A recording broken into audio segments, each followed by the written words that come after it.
what is the mindset you need to have to get optimized? And if this is your first time here, make sure to subscribe so you can learn more about fitness and nutrition, hormones and anti-aging, all this to optimize your life overall. And hit that notification bell so you don't miss anything. The mindset to get optimized is kind of like what I was saying before.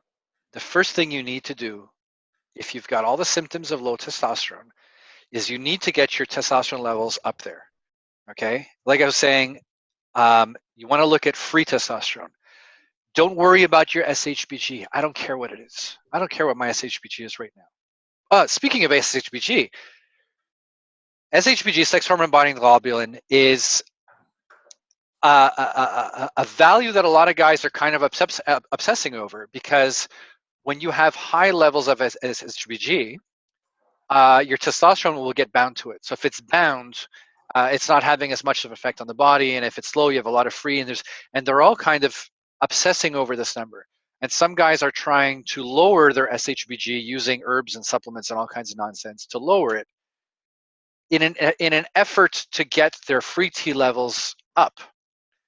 You absolutely never want to lower SHBG, okay? There are studies out there that demonstrate that low levels of SHBG are actually indicators for early mortality. So you don't want to lower SHBG. If your SHBG is up and you're like, well, I've got high SHBG and I'm giving myself a big dose and I just can't seem to get my free T high enough for my symptoms to resolve, well, guess what? Take a higher dose. You don't want to touch SHBG. You just don't, okay? We don't worry about SHBG. We don't worry about estrogen. We don't worry about DHT.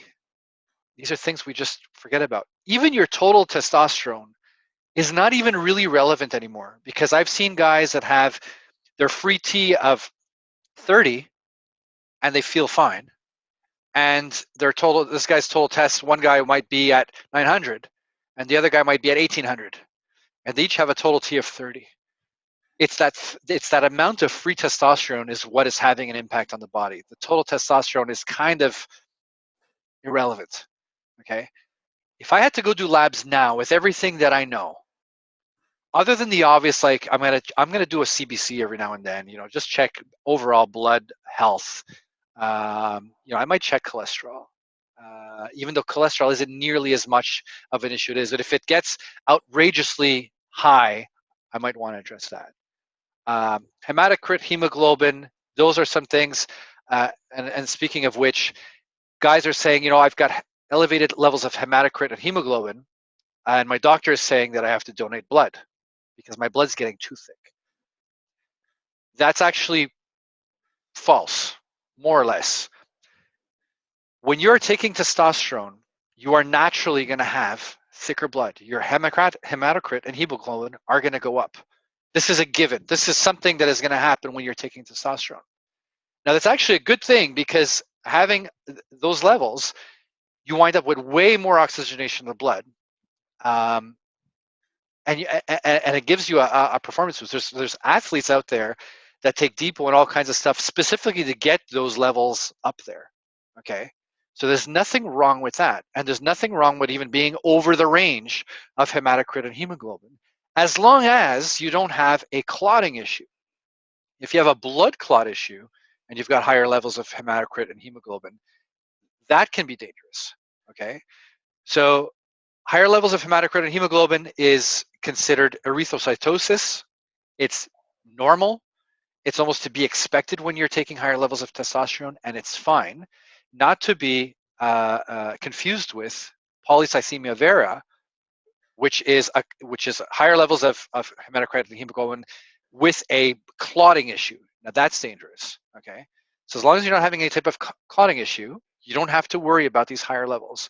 If you look at the guys that living at altitude, the higher altitude you live, the higher your hematocrit and hemoglobin will be. And these guys are not dropping dead, are they? No. They're not having to go give blood all the time. No, they're all fine. These athletes with these higher levels, they don't have to give, they're fine. So it's not that. So you're not worrying about E2, you're not worrying about DHT, you're not worrying about SHBG. Don't worry so much about hematocrit or hemoglobin. Yes, you still want to measure it just to make sure it's not getting anything crazy. You there's guys like even like Jordan Grant in the group. I think his levels are like at 55, which are way above range, and he's doing great. He doesn't have to give blood. And for the guys that are having E2 issues in regards to injections, what I learned today from Dr. Keith Nichols is the guys that switch over to the cream, the scrotal cream, that scrotal cream gives a boost in DHT, dihydrotestosterone. And DHT can actually act as a bit of a, somewhat of an aromatase inhibitor. It kind of keeps E2 a little bit controlled to an extent, to the point that his guys that are on cream, they're taking pretty good doses of cream. They're getting their levels really, really, really up there. And none of them are taking an AI. Some of them have E2, high E2. None of them are getting gyno. He says out of his hundreds, if not thousands of patients at this point, he's had to use an AI temporarily on one patient. And that was it, okay? So the mindset you got to use is, here, the things that you previously were worrying about, you just don't want to worry about them, okay? You want to get your free T levels up there.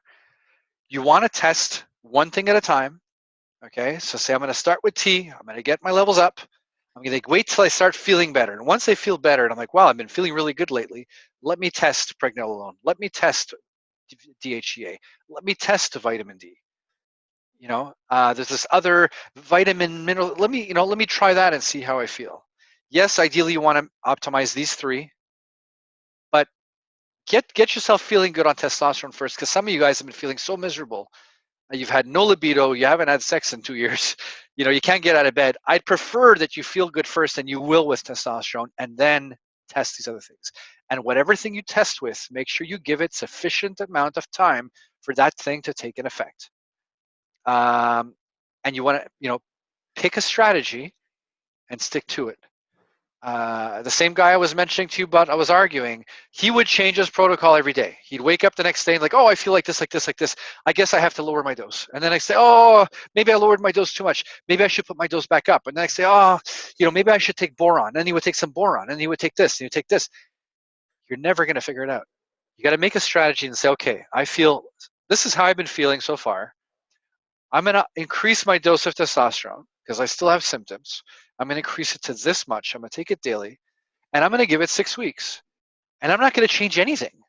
I'm not going to take a supplement. I'm not going to take a vitamin. I'm not going to take anything. I want to test just this. What impact does this new level of testosterone have on me, generally speaking? And I'm going to reassess in 6 weeks. In 6 weeks from now, you know what? I got to admit, I feel better. Okay. Still got this maybe one little issue. Okay. Let me increase it again a tiny little bit. And I'm going to give that new level now 6 weeks to have an impact on the body and assess.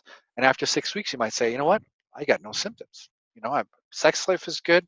Erections are good. Sleeping well. I had joints issues. They're gone.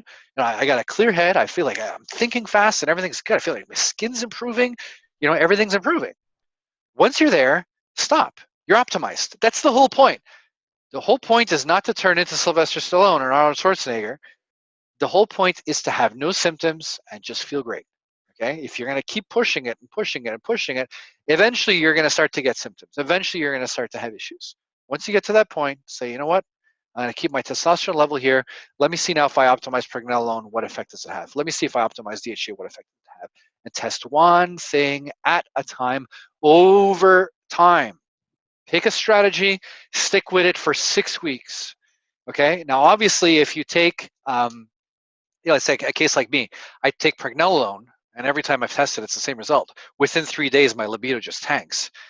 Well, I'm not going to say I'm going to give it 6 weeks. Well, no, I think it's pretty clear that this is not having a very favorable impact on me. I'm going to stop taking this because it just doesn't work. I have tried to just tough it out and see if it'll eventually over time. And you know what? If something is killing my libido after 3 days, I'm kind of going to forget about it. So I trust that this kind of puts some of your concerns to rest and kind of gives the idea of, like I said, the type of mindset you want to have, the type of approach you want to have, the things you want to stop worrying about, the things you need to do.